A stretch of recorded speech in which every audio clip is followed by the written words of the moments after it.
The Toronto kid plays hero for his hometown Leafs in overtime. Plus, what a night for the Kachchuck brothers. Brady for Ottawa and the return of Matthew for Florida. And speaking of Florida, there was a stunning power outage in Tampa Bay tonight. All that and so much more on this Tuesday night Stanley Cup Playoff edition of Locked On NHL Game Night. When that final horn sounds, you know it's time for Locked On NHL Game Night. All the post-game reactions to every game across the league, every single night, with insights only the hosts at Locked On can provide. Prepare to experience game day reactions like never before, only on Locked On NHL Game Night. Your team every day. Hey there, hockey fans, and welcome to another episode of Locked On NHL Game Night. I'm Cam Stewart, a sad Boston Bruins fan out here on the third coast. Cam, you're still sad? That saddens me. A little bit. Hey, anyway, I'm Tyler Feldman, a lifelong Penguins fan, born and raised in Pittsburgh, but currently loving life in Austin, Texas. Tonight's episode is brought to you by FanDuel. Right now, new FanDuel customers can get $250 in bonus bets if your first $5 bet wins. Cam, Monday's madness was one for the books. Just incredible. Reflecting on Monday, all one-goal games, 2 went to overtime. We had 4 more games tonight, including the Battle of Ontario and the Battle of Florida. Ooh-wee, it was fun. Yes, sir. A whole lot of intrigue. That's right, Tyler. So let's head up to Toronto first and check in game 2 between the Sens and the Leafs. It was all Leafs early in this one, and then they took most of the game off, Tyler. They go up 2-0. I mean, the first goal is just beautiful pass from Willie Nylander on the boards to Morgan Riley for the goal, and then they get the early power play. And compared to where they were in game 1, when they went 3 for 3 on the power play, all scored within 10 seconds, it took an eternity for John Tavares to make it 2-0 because they waited a whole 18 seconds into the power play. It goes off an Ottawa skate, and it's like, oh, here we go again. And in the Sens, they do kind of a fight back, okay? 4 minutes left in the second. Brady Kachchuck, first career NHL Stanley Cup playoff goal for Brady Kachchuck, goes off Brandon Carlo. So technically that is the first Boston Bruins goal in the Stanley Cup playoffs this year. I knew you'd find a way. I knew you'd find a way.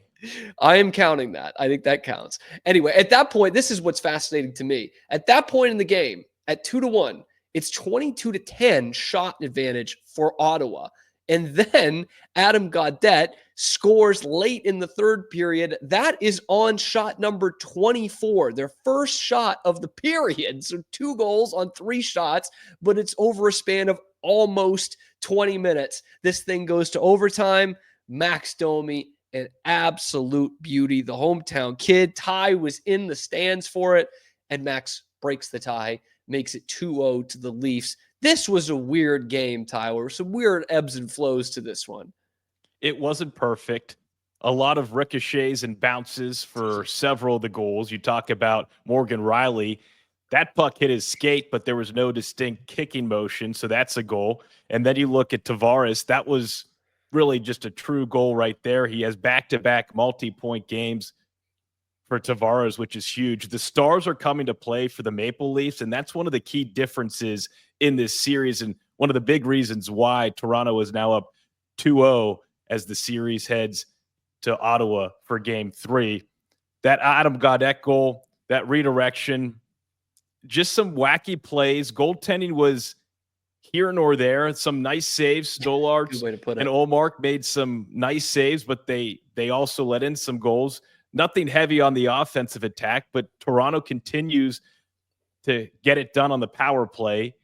And the Senators just don't have the same experience as these Maple Leafs do. And I think that's playing in as one of the factors, too, as to why the Maple Leafs. So experience, talent, and maybe Toronto just has learned how to find ways to win games that aren't perfect. Being able to win games when not everything is going your way, that's an important factor. That Domi goal in overtime was awesome. Just a total rocket from the high slot, off the post and in. Just such a cool moment for a kid that grew up in Toronto, would be with his dad at the ice so many times. And you'd have to wonder how he feels after getting that first ever Stanley Cup playoff overtime goal. Special moment for a hometown kid. And a big time moment for the Leafs. I love that point you made in there. Like, this is bizarro Leafs. The fact that they didn't play very well at all. I don't think Ottawa made the most of their opportunities, obviously. But like, Toronto did not play very well in this game, and they found a way. And that's just not something they've done over the last few years in the postseason. The circumstances have needed to be perfect for this core four to win any games in the postseason, and obviously only one postseason series victory. Like, this is the kind of stuff we saw Tampa do for years. We see the Panthers doing it, right? Where it's not always pretty. It's not always the way that you want to play, and yet the best teams come out and still win those. And that was Toronto tonight. And boy, I'm starting to get some scary thoughts about this Leafs team and how much it's coming together here. But this series isn't over yet. It's 2-0. It's not looking great for Ottawa, an inexperienced group, and they're staring down the barrel of 5 losses in the Battle of Ontario in these series. But we shift back to Ottawa. It's going to be an absolute cauldron there. And Ross Levitan of Locked On Sens is keeping up the optimism. Well, it was a heartbreaking overtime defeat for the Ottawa Senators, falling 3-2 in Toronto, and now they're trailing the best of 7 series 2-0. I'm Ross Levitan from Locked On Senators, and after a horrific first period, the Sens battled back from down 2 love to score twice, including Adam Gaudette's deflection with 5 minutes remaining in regulation to get this game to overtime. Felt like the Sens had all sorts of momentum behind them, but it was a 2-on-4 rush off a Drake Batherson turnover that ends up with Max Domi scoring the winner. We'll have more on this game on the postcast, including what went wrong and why there are still reasons for optimism despite the 2-0 series deficit. 2-0. The Leafs have never lost a series when they've won the first 2 games at home. Tyler, are you giving the Sens a chance in heck? Not to win the series, to win a game or two, sure. I've seen those bursts of possible wins out of the Ottawa Senators, but this Toronto team, the way they've manufactured wins in game 1 and now in game 2, first time that the Maple Leafs have a 2-0 series lead in the playoffs since 2002. First time they've won back-to-back home games in a playoff series since 2004. So to your point earlier, they're doing things that we actually haven't seen in 2+ decades, which is special if you're a Toronto fan and concerning if you're an Ottawa fan. But I do expect the crowd in Ottawa to be just electric for the Senators, and it'll be interesting to see how this younger team feeds off that energy. And so, yes, I do see the Senators winning at least one game on their home ice. But if Toronto continues to get production from their stars, if they continue to have Stolarz and net playing good enough, he was good enough tonight. He made some key saves. Again, so did Ullmark, who's now lost 5 straight playoff games. It's not all his fault, but unfortunately, those numbers add up, and that's certainly probably in the back of his mind. And it was crazy in that second period when Ottawa outshot Toronto 13-3. So to your point again, I can see the Senators winning 1 or 2 games in this series. I just can't see them winning the entire series. Then again, think back to my picks that we talked about Monday or Sunday. I'm losing track of time here with these late tapings, these late puck drops. But I have Toronto playing Winnipeg in the Stanley Cup Finals. So this Maple Leafs team is a team that I believed in before the puck dropped on the Stanley Cup playoffs, and I see that continuing as they build the confidence in shaking all those cobwebs and concerns that have plagued this organization for so long. Ottawa is going to rely a ton on their captain, Brady Tkachuk. Down in Florida, they're relying on another Kachchuck, and he's back in the lineup, and he is back with a bang. We'll take you to the Battle of Florida coming up next on Locked On NHL Game Night. But first, tonight's show is brought to you by FanDuel. The playoffs are here, and FanDuel is giving new customers an incredible way to get in on the action. Right now, when you join FanDuel and place your first $5 bet, you're going to get $250 in bonus bets if that first bet wins. FanDuel makes betting so easy, even I can do it. Whether it's picking your favorite team or diving into player props, do not miss out. Head to FanDuel.com and claim your $250 in bonus bets today. Welcome back to Locked On NHL Game Night. Tyler Feldman, I'm Cam Stewart. Let's send you down from north of the border to well south of the border. That's to the Battle of Florida. The Panthers kind of limping into this thing. The Lightning kind of really came on strong the last month of the season. They look like real contenders, and you'd be forgiven if you mix that up in this game tonight. I mean, all Panthers in this one, 6-2. They hit them early and often. It's a stunned crowd in Tampa, a crowd that our own Armando Velez of Locked On Florida Panthers was able to see in the flesh. He gives us the report from right outside Amalie after a huge Game 1 victory for the defending champs. Panthers returned mostly a healthy lineup, and they put out a statement win against Tampa Bay. What is up, guys? Armando Velez here from the Locked On Florida Panthers podcast, here from Amalie Arena, as the Panthers defeat the Bolts by a final score of 6-2 in Game 1 of the Stanley Cup Playoffs. And the key of this one was the fact that they got in Andrei Vasilevsky's kitchen often. And really, 5 of their 6 goals came from below the circle. And the Panthers just really started to wreak havoc over and over again, including 3 goals on 3 consecutive shots in the second period. And the game changer was a failed challenge by the Tampa Bay Lightning, and the Panthers converting on the power play 14 seconds later, thanks to Matthew Tkachuk. He, along with Nate Schmidt, got a 2-goal game. The Panthers were rolling the 4 lines for them. The Panthers were able to consistently put the pressure on Tampa Bay. We're going to break all this down on tomorrow's Locked On Florida Panthers podcast. Still no Aaron Ekblad for the Panthers, but the Cats did get Matthew Kachuk back in this game, which is great news for Florida. It's bad news for everyone else in the league. I mean, the guy doesn't skip a beat. 2 goals and an assist in this one. And Armando mentioned it. It's that sequence in the second period. I'm not sure why Coop challenged that play. At that point, I think it was 3-1 at that point. It was really no cry for goaltender interference, just another greasy, grimy goal. And then Kachuk scores on the power play. He scores a little bit later on this just bizarre play where he gloves it down and throws it at the net. Vasilevsky's not even facing the right way, and it bounces off him and in. It was 5-1, Tyler, midway through this game. Couple weird deflections to get him on the board, but then Florida just absolutely beat them down. This looks like the defending champs. It really does, and if you were to ask me which team would be a lock to win out of the 4 games tonight, I would have told you Tampa Bay, based on how Florida was playing, based on how the Lightning were playing home ice, the home team coming into tonight's action, 10-1 so far in this playoffs. 2 road wins tonight, one of those coming from the Florida Panthers. This is scary. Seeing what Matthew Tkachuk did in his first game back since February 20th, obviously had that huge impact in the 4 Nations tournament. But what we saw tonight from the Panthers, 3 power play goals, 2 off the stick of Tkachuk.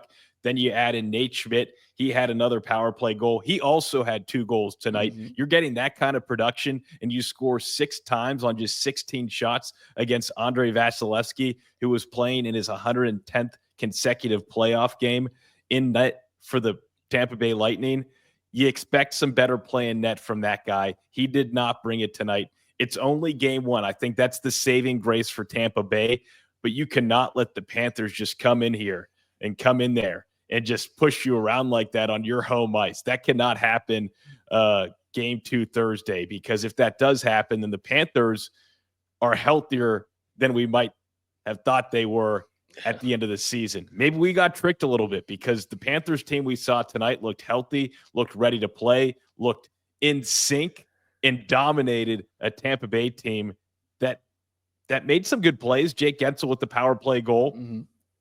You had Braden Point scoring as well, but there wasn't a ton from the Lightning because the Panthers were all over the place. Just great top to bottom play on the ice tonight for the Florida Panthers. And what's so crazy about this too is, like, we've known that the last 2 years or so, the Lightning haven't been at Stanley Cup form. They've still been pretty good, but they haven't looked shell-shocked the way they did tonight. I mean, they looked like they shouldn't have been on the same ice. They give up, again, the first two are kind of weird deflections. Sam Bennett knocks one out of midair. That was Gensel a nice gets one goal. back. I mean, that was a nice beauty, goal. man. That's why you play video games, kids. Yeah, nice That's hand-eye coordination. Nice hand-eye. And then they get one before the end of the period, makes it 2-1 Florida. Another one, just a kind of an unstoppable shot by for Vasilevsky. And it almost like it took the air out of him. That's not what we're used to seeing from a John Cooper team and a core that was still there from back-to-back Stanley Cups not all that long ago. That's what shocked me. What also shocked me was that he challenged that goal. Yeah, it was weird. And then they interviewed the Schmidt him. Goal, first Schmidt goal. Yeah. Emily Kaplan asked him why he challenged that play, and he didn't really give a great, substantial response.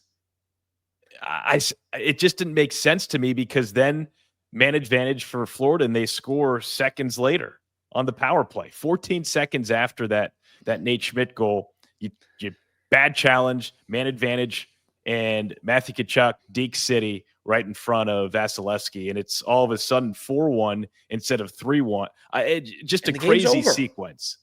Yeah, game's kind of over at that point. Major power outage. Big time. And I think what I got from that, I liked that. I liked that, man. For one team anyway, big power outage.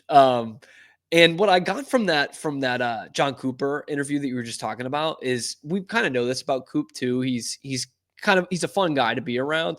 He's almost like that baseball manager that just goes off vibes. That you take analytics into account somewhat, but you're just like, I like the feel of this. And I think that's almost what I got from that, was like, yeah, it was worth a shot.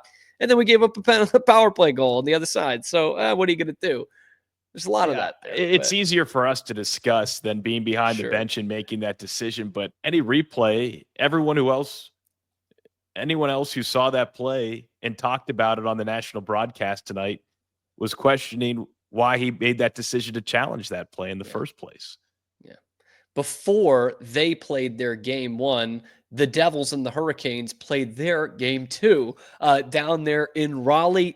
Devils really need this one. We've been down on Jersey, and to fall down 2-0, albeit on the road, is not a situation that you want to be in. And they showed that desperation early on in this game. Jesper Bratt scores the first goal. It's about 4 minutes into the game. And from there, they went from Bratt to Bratwurst, because they look like the worst team in the playoffs right now. It's late, man. It is late. Luke Hughes didn't play. Brendan Dillon was out. I mean, they're battling injuries, new guys coming in. Freddie Anderson was the star of the game for me. Guy's 35, back-to-back starts for the first time this season. Just some incredible saves. The Freddie chance in Raleigh had me feeling some kind of way on a Tuesday night here in Austin, because sometimes you just like to root for those goalies that have been through a lot of different experiences. He's been through a lot. For him to have this opportunity, pretty cool to see him play the way he did. 25 saves tonight on 26 shots. Hey, the Devils 21 straight, by the way. 21 straight saves after giving up that Bratt goal. And we've been down on the Devils. They out-hit the Canes 51-31, but I think what that shows me is that they have to bring the physicality, because nothing else is clicking. Yeah, they scored the first goal. Yeah, they held the Canes scoreless on the power play, which maybe we'll get to that, because the power play needs to be fixed if Carolina wants to make any sort of deep run, get to the Stanley Cup final. They've got to figure out the power play. Their penalty kill's great. They got a shorthanded goal tonight from Jordan Martinook. And I remember when I was working as a sports anchor in Greenville, North Carolina, it's about an hour and 15 minutes east of Raleigh. We would go cover the Stanley Cup playoffs. So 2019, I remember being in Raleigh covering Martinook then. And it's crazy to think that 5 years later, he's still doing the dang thing. That was a crazy good shot. This Carolina team, fourth in shorthanded goals during the regular season. They get one tonight. They had the top penalty kill in the league. So they have that going for them. But I just think we need to see the power play if we want the Canes to move along in this playoff. I think that's a good point, because like they don't have the talent to win on 5-on-5 hockey. You know, we love Rod Brindamore and the way he's built this team. They're deep. They can roll 4 lines at you. They've been the best penalty kill in the league the last few years, but they just don't have that extra bit of skill that the top teams have. And you know, it'll work against Jersey. I mean, they could sweep this series, but it's not going to work past that. I don't think anyway, especially if you get to the conference finals and you're staring down one of these Atlantic teams like a Toronto, like a Florida, like a Tampa Bay. And it was kind of quick succession in the second period. By the way, Gostisbehere scored off zone rebound. Then Martinook, we got a headbutt from Brett Burns at the end of that awesome. second period. Yeah, we kind of almost like the broadcast almost pushed right past it. And whoever it was on the color commentary was like, that was a headbutt, wasn't it? Yeah. I think that was a headbutt. And I love how they went slow-mo, and then all these ESPN broadcasts are using Freebird into and out of commercials, which I'm loving. Sign me up for that. I ran a half marathon here in Austin. I listened to Freebird on repeat because it's a 9-minute and 7-second song. So it basically paces you if you want your mile to be 9 minutes and 7 seconds. Anyway, little fun fact, Devils, first time they've lost this season when leading after one period on the road. They were 16-0-1. They're now 16-1-1. And I just think that goes to show you just how much the injuries have plagued this Devils team this season. We've talked about that time and time again on this show since we got things going. So things go back to New Jersey Friday, excuse me. I just don't know. I could see the Canes sweeping this series. Yeah, it's got to be must-win territory for the Devils. It has to be. The team that goes up 2-0, like the Carolina Hurricanes have, wins the series 86% of the time. Wow. So the Minnesota Wild are trying to not fall into that category and be staring down the barrel of 2-0. They made a statement in Vegas last night. Let's do that next on Locked On NHL Game Time. It's Locked On NHL Game Night, by the way. Just correct the record before I talk about Wonderful Pistachios, which was supposed to be Tyler, but I'm going to do it anyway because I've already messed it up. Tonight's episode is brought to you by Wonderful Pistachios. You're looking for a snack that's both delicious and nutritious? Crack into a good source of protein with Wonderful Pistachios. Tyler's favorite snack. It's one of the highest protein nuts. Each 1 ounce serving has 6 grams of protein, giving you over 10% of your daily value. Plus, they're packed with fiber and that better for you unsaturated fats to help keep you feeling fuller longer. I love the no shells variety. It's the perfect grab and go snack for the busy days like these Stanley Cup playoff game nights, whether I'm snacking at my desk, watching the games, on a road trip, or just need that quick protein boost. They're always my go-to. And if you love cracking open every shell for that satisfying crunch, the in-shell options are always a classic favorite. So get snacking and get cracking with the snack that packs a protein punch. Visit wonderfulpistachios.com to learn more.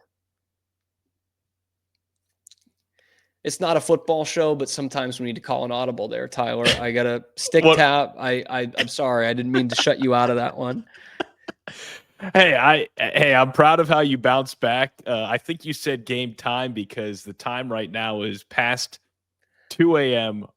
on the East Coast, 1 a.m. here in the Central Time Zone. It is late because puck drop was 11 o'clock Eastern for that Vegas-Minnesota game. I actually think the puck dropped around 11:15, if I'm not mistaken. Of course, that's ESPN for you. But Bob would choose it on the call. I mean, the guy's got pipes. He brings it and elevates any broadcast. And I love hearing his voice, the way he calls a hockey game. It's beautiful. And it was a beautiful win for the Wild, 5-2. Yeah, big They're time, scary, man. Cam. They are a scary hockey team when they're healthy, and they are healthy. Yeah, and what surprised me even the most about this game, they obviously jump out to the big lead. It's 4-0 early in the second period of this one. Matt Boldy scores again. Kaprizov scores. He assists on Boldy's. Actually, let's stop there. That Boldy goal, the breakaway. This is early in the game. Kaprizov with the pass of the postseason so far. I mean, can you even try to describe that? That's his own blue line, saucer pass, right on the tape. 2-line sauce, just the perfect circular rotation on the sauce. One of the sauciest saucer passes I've ever seen. Like a penne vodka sauce, something that's just so tasty that you want to eat it up again and again and again. That pass, just beautiful. Kaprizov being back in the lineup healthy for the Wild, I knew it would have an impact. I just didn't know how positive that impact would be. The guy's been unbelievable. 2 goals tonight. He had that empty netter at the end to make it 5-2. And honestly, the way this game started, Adin Hill in net for the Golden Knights tonight. He made some back-to-back tremendous saves early in the first period. He had only 12 saves tonight. The Wild only had 16 shots on goal compared to Vegas, who had 32 shots on goal. That outplay, it didn't matter because the Wild have some serious talent. They may be the most top-heavy talent. Maybe. Probably. Yeah. You could argue in this Stanley Cup playoffs, 100% healthy. Matt Boldy is the beneficiary of Kirill Kaprizov coming back. You have Matt Zuccarello scoring all alone thanks to that great steal by Marcus Johansson. That made it 3-0. This team is dangerous, and they scored 4 goals on just 7 shots in 17 minutes during that stretch in the second period. It's just very efficient hockey. Very efficient hockey. They're like that high school team that just has a loaded first line, and they can beat almost anyone in their league or their district, whatever it may be, because of that. Like, that's what the Wild feel like. And what's funny is, so Boldy scores the first one. He's the only one at that point who has scored for the Wild in the series. They interview John Hines, and he says, we need some secondary scoring. And then bang, your veterans, Marcus Foligno, and then, as you said, Matt Zuccarello. And then the fourth one is Kaprizov. Again, we're soft selling Kaprizov, okay? He has the unbelievable saucer pass. He has a 200-foot empty netter. And in between, he gets the perfect 2-on-1. It's him and Boldy, and he's looking at Boldy the whole time, as close to a no-look goal as you're going to get in this league. Looking at him the whole time, and at the last second, looks at Adin Hill. He knows he's left him for dead. Adin Hill is like falling backwards. It's right through the 5-hole. He's like, he made the save. I think it was a rebound. I think he had to punch that in there at the end. But again, that's just great heads-up hockey. And the Wild, they don't go down 2-0. They show some serious cojones on the road. And again, in Vegas, a place where they do not lose playoff games. It's late. You can drop serious cojones on the show. It's late. I like to think so. Vegas was sleeping tonight. They were sleeping throughout this entire game. Meanwhile, the Wild are kind of a sleeping giant in this playoffs. I think they could do some serious damage. Now, obviously, if you watch our show from a couple nights ago after game 1, it's like, oh, Vegas, they are so deep. They've got this incredible team, this head coach, this goaltender. This is going to be a great series. I see it going 7 games or 6 games. I'm interested to see what happens in Minneapolis. Series tied at 1. That crowd's going to be awesome up in Minnesota.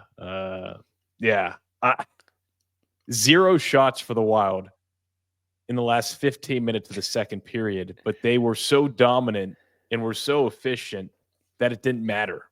It was still 4-1 after 2. And then 3 shots in the last 35 minutes of the game. Like, that's actually incredible. And I still like Vegas in the series, just in case you were wondering. And I think if you had asked a Golden Knights fan, both of them, what if you were going to have a 1-1 split after 2 games and Jack Eichel was going to have 0 points, I think you'd like that position. You think he's due? I think he's due, yeah. I mean, maybe that's just because I'm a massive Jack Eichel fan. Who doesn't like Jack Eichel? That could be it. Maybe he comes well-dressed pre-game. Now he needs to figure out how to – now he's got to figure out how to put some points on the board for his squad. They need him. They need him. Cam, they need him. Need him, man. Just like I need you on these shows. We all need each other. In the morning. It's already Wednesday. We've got 3 more games tonight on tonight's show. Oh, boy. This is yesterday's show. I cannot wait to get to these 3 games tonight. We're going to separate the what was it? The awkwardly feminine from the possibly Canadian in dodgeball. That's what we're going to separate tonight in that NHL game night. That's going to wrap things up for what we had in these 4 games tonight. Aren't we all, man? We're all headed towards it. This is the night that was in the NHL. So make sure to like the video, subscribe to the channel, ring that notification bell so you can stay up to date on everything we're doing here on YouTube and wherever you get your podcasts. I want to thank you for making the Locked On Podcast Network a part of your daily routine. And remember this, you can join us 7 days a week for all the NHL scores and storylines from your local experts and the meatheads like us, like Tyler Feldman and myself, Cam Stewart, on Locked On NHL Game Night.